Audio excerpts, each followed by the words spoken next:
Welcome to Engine Adventures. Today we have the 2021 Jeep Gladiator Rubicon. This one has the EcoDiesel engine in it, and as you can tell already, it passes the fog light tests. So that's cool. It has real fog lights that actually function.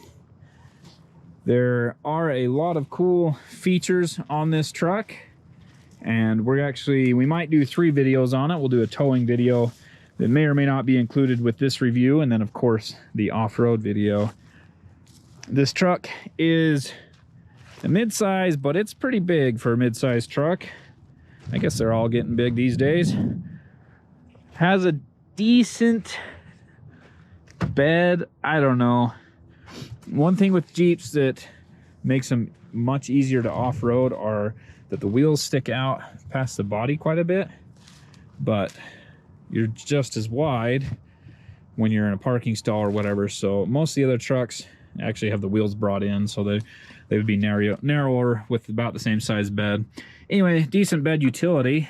Got these racks that you can slide it on, the LED lighting, and of course the 115 volt outlet there.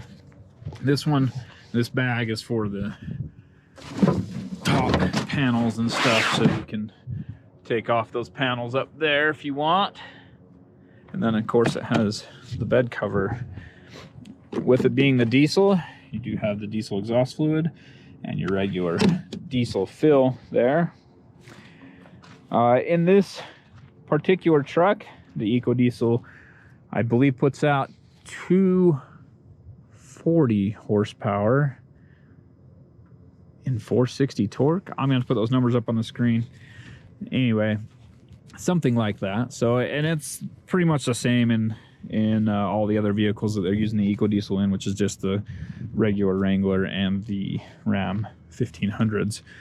But it's got a lot of torque and quite nice to drive. You don't I've always had issues with Jeeps being underpowered, and I know I said this in my Wrangler review with the EcoDiesel, that finally there's an engine with enough torque to turn these tires. This one's got these 33s. I'll have to put that up on the screen because I can't do this math in my head. 285 70R17s, and anyway, it's got big tires. A lot of people will go up to like 37s on these. If you're running that little Pentastar V6, that's a lot of tire to be turning. So it's nice having the EcoDiesel there. Look how aggressive these tires are. These are the Falcon Wild Peak MT tires, and they are a little stiff, but the rating's not that high. So I was kind of surprised, 2,755 pound rating for the single wheel at 50 PSI. And they feel quite a bit stiffer than that, and they are an LT tire. So all right, let's take a look under the hood. Sorry for the buzzing, I just barely shut it off. There's your 3-liter EcoDiesel V6, and of course I have it propped right now, but if you want to get crazy, I'll go ahead. I need 2 hands to do that. So there you go. If you want to get crazy, you can flip it all the way over. But I'm kind of surprised on this one. It's actually hitting body on body. I felt like in the Wrangler that those pads right there were actually hitting the windshield, but I must be wrong. It's probably the other way around, where the windshield folds down and rests on those pads. Anyway, if you need to get into there to look at it, that's no problem.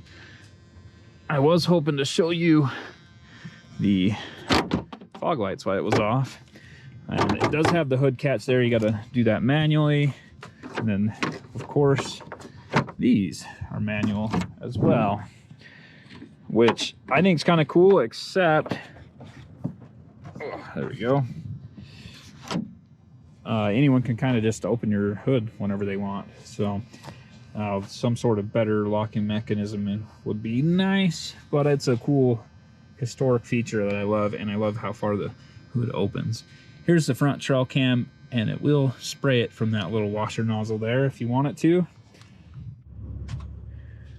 All right, so one thing I have noticed with this truck is it's noisier than the other EcoDiesel versions. When I started up in the morning using the remote start from the giant key fob, I don't know why Jeep's key fob has to be this big, but it is rather large. Anyway, just hit the lock button, hit the remote start button twice. I can hear this thing idling from inside my house. It's pretty loud outside compared to having this engine in the Ram 1500s. Not a big deal. One other fun thing is when you shift this into drive, I think I already talked about it, but you see how much that twists?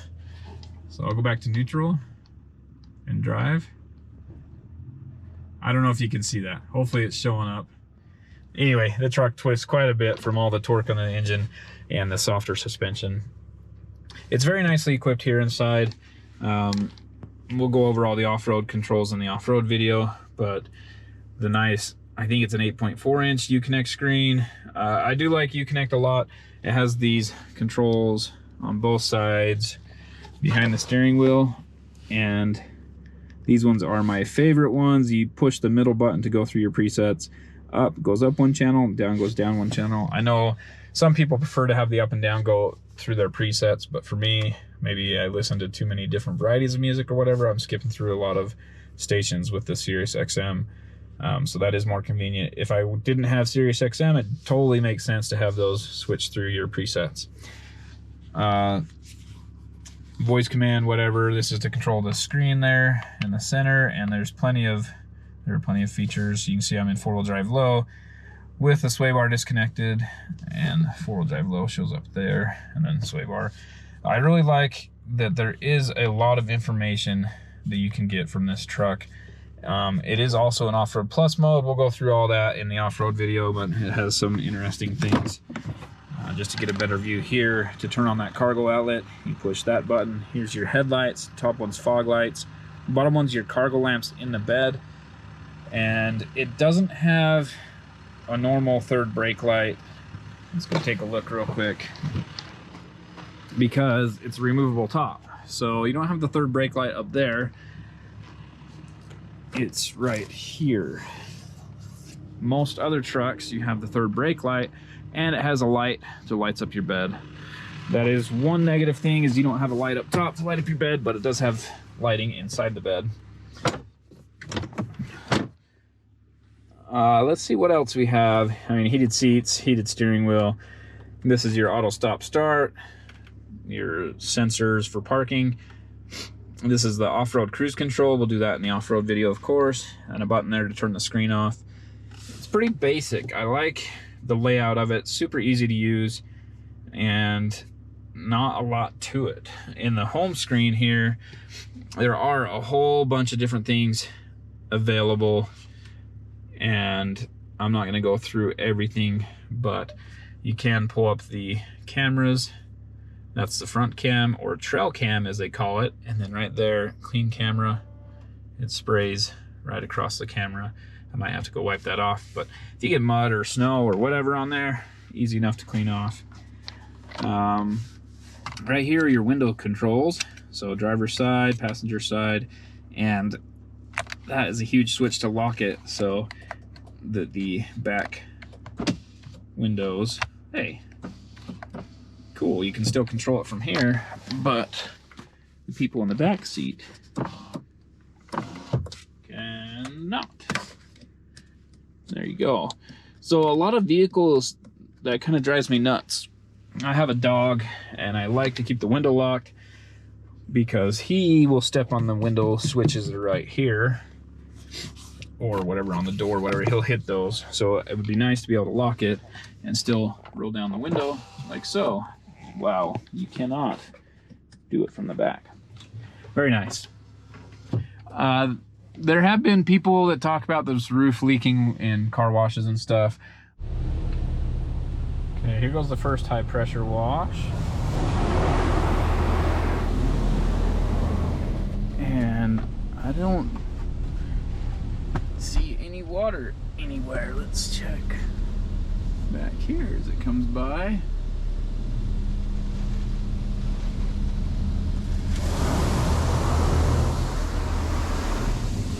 And yeah, no leaks for us. Yeah, here goes high pressure wash number 2.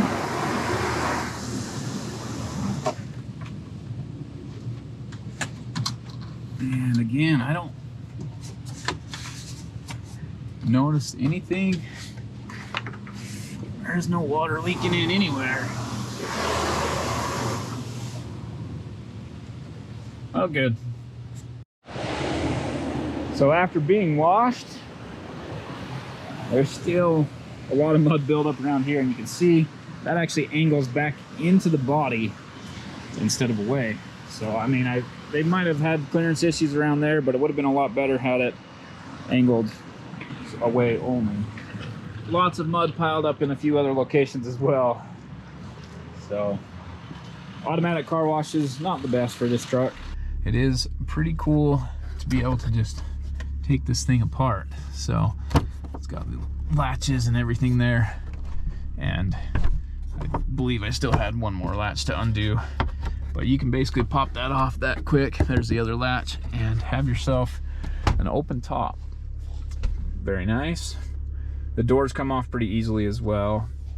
I didn't talk about the media thing here. USB-C, USB-A, auxiliary, and a 12 volt.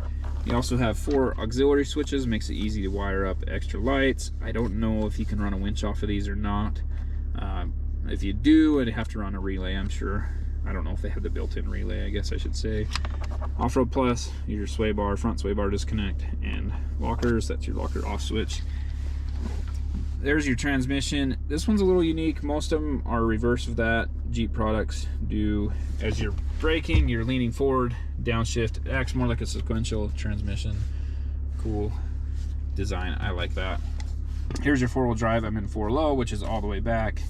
I like this as well because there's no guesswork, no waiting for an electronic system figured out to lock it up. Whatever, you pull the lever, you feel it clunk into whatever, 4 high, 4 low. You feel it, physically feel it lock in, and then you know you're in gear. You don't have to worry about it. Very, very cool. Tools here. Guess I'll take that apart. To take off the top, the doors, whatever. And then the normal center console with the second USB port. That's a USB-A. Did I open the glove box yet? Pretty small. It's deep, but it's not wide. And let's go over pricing, I guess. Let's look at the back seat first, and then we'll go over pricing.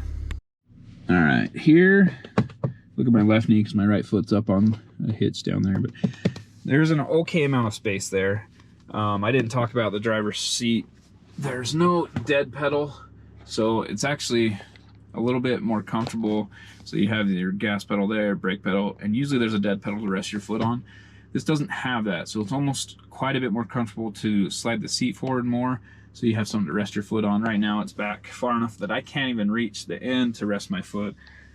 Just something, it would be nice to have a dead pedal. Maybe there's not enough room. With the manual transmissions, you have the clutch there, so you don't have room for the dead pedal.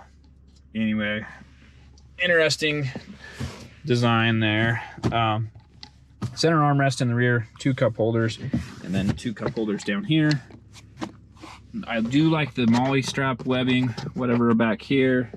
Sorry, let me get out of the sun, so that you can attach whatever you want to that with MOLLE pouch, you know, first aid kit, whatever. And it is indented just a little bit, gives you some room, but if you have a big bag there, clearly your passengers are going to be hitting their knees. It also has these hooks for groceries or whatever. You can hang a bag on there, keep your bag upright and in control. Back here, more USB ports, USB A's and C's, and your window controls, and then your 115 volt outlet.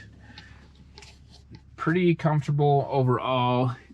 There are some other things I would like to see as well. So you only have 1 light here basically for the whole interior of the truck. I guess ultimately 5 lights, but it's kind of one central lighting location. It would be nice to have maybe lights up here in the roll bar, or yeah, I don't know, just somewhere else to add some more light to it. Rear window, of course, manual open, And let's take a look under the seats real quick. I think that about does it. So the seats are the same on both sides. That has these dividers. That is a pass-through underneath, but it has these dividers. You can drop in. And I don't know about this box. It's lockable. That's cool. It's a decent size. I don't know. It is, looks like it's removable. You got a handle there. Maybe that's for the middle passenger to hold on to. I don't know. Kind of weird, but it seems like, I don't know. It just might be better, or if I had something that folded out and made the floor completely flat instead, so you have a little more load space there.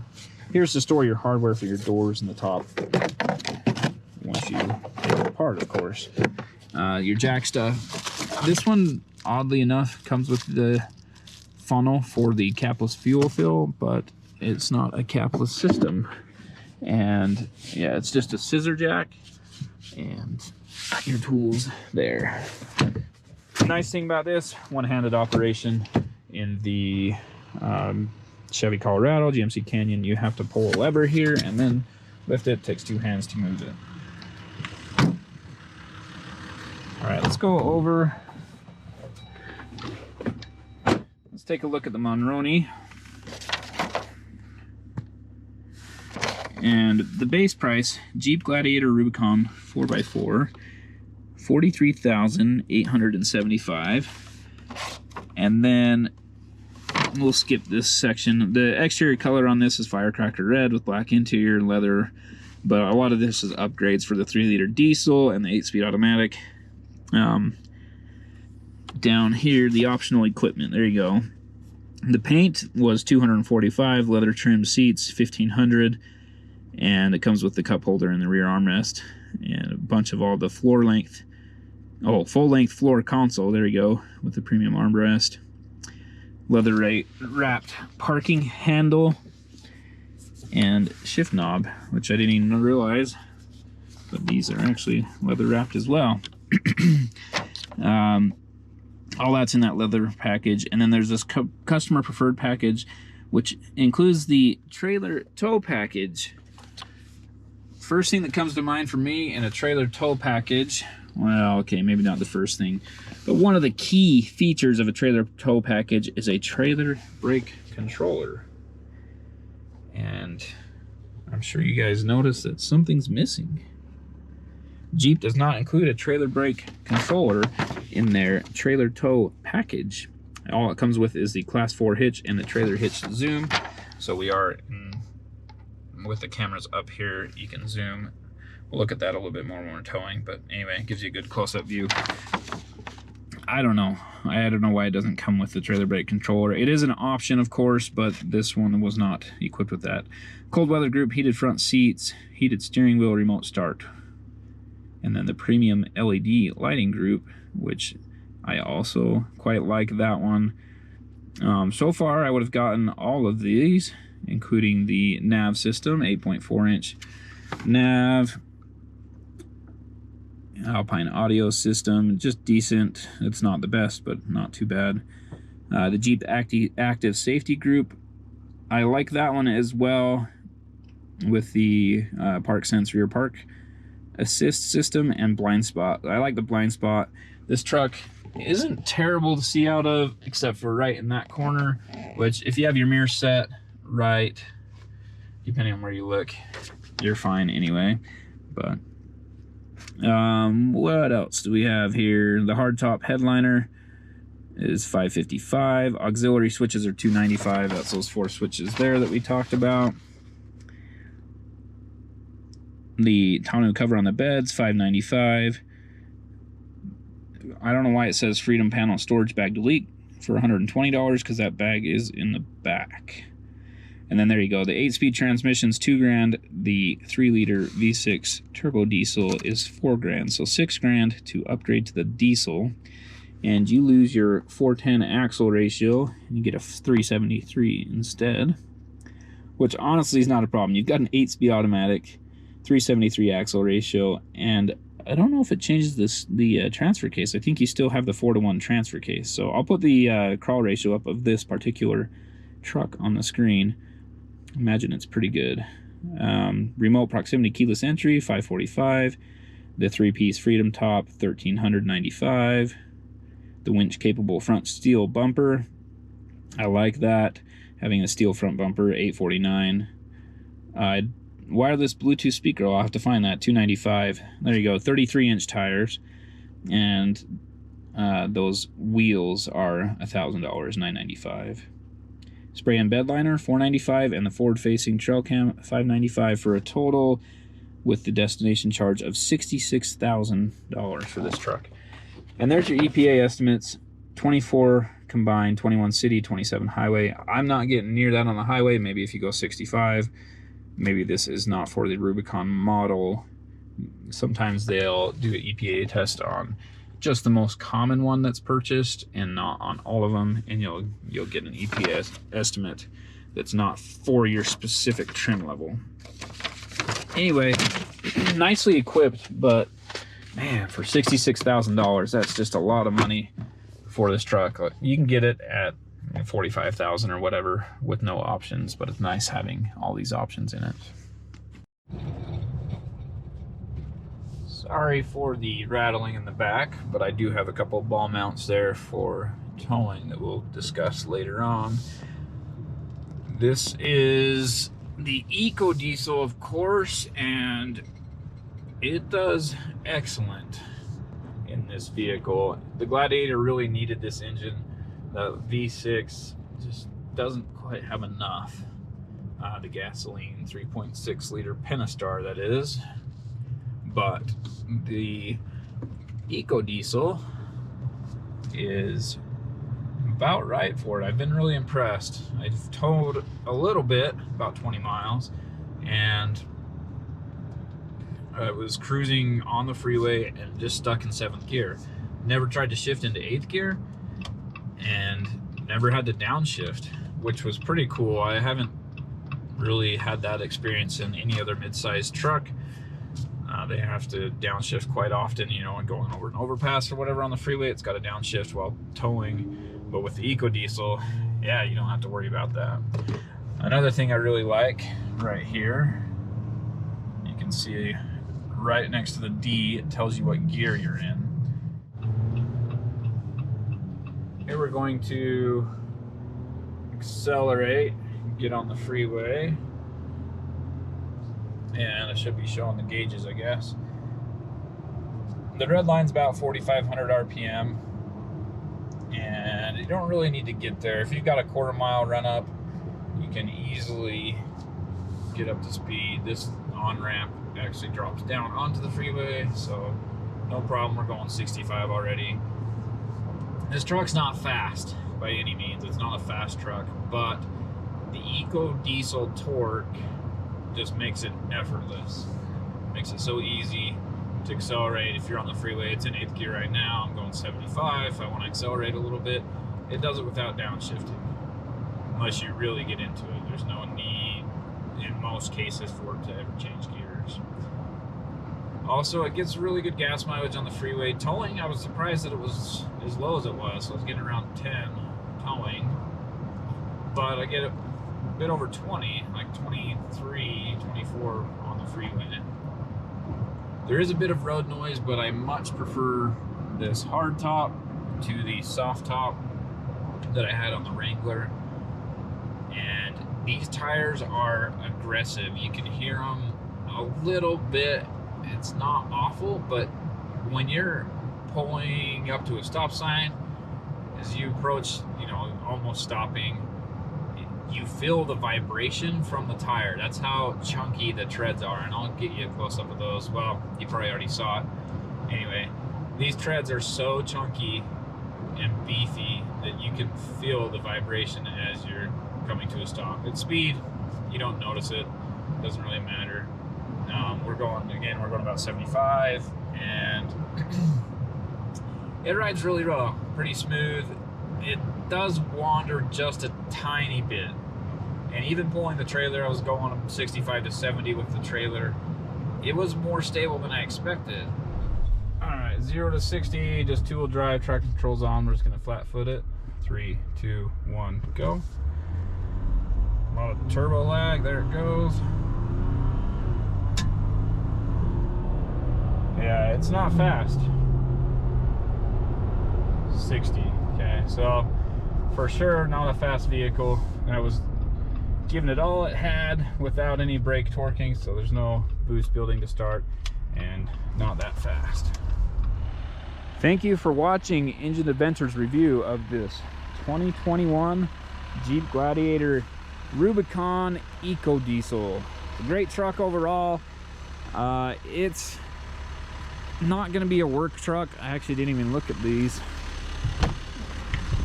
Right here, your payload capacity, 900 pounds. I have a Chevy Colorado at my house right now. Well, a GMC Canyon, but anyway, 1,400 pound payload. This thing is more of a toy, off-road, rock crawling, get you anywhere toy.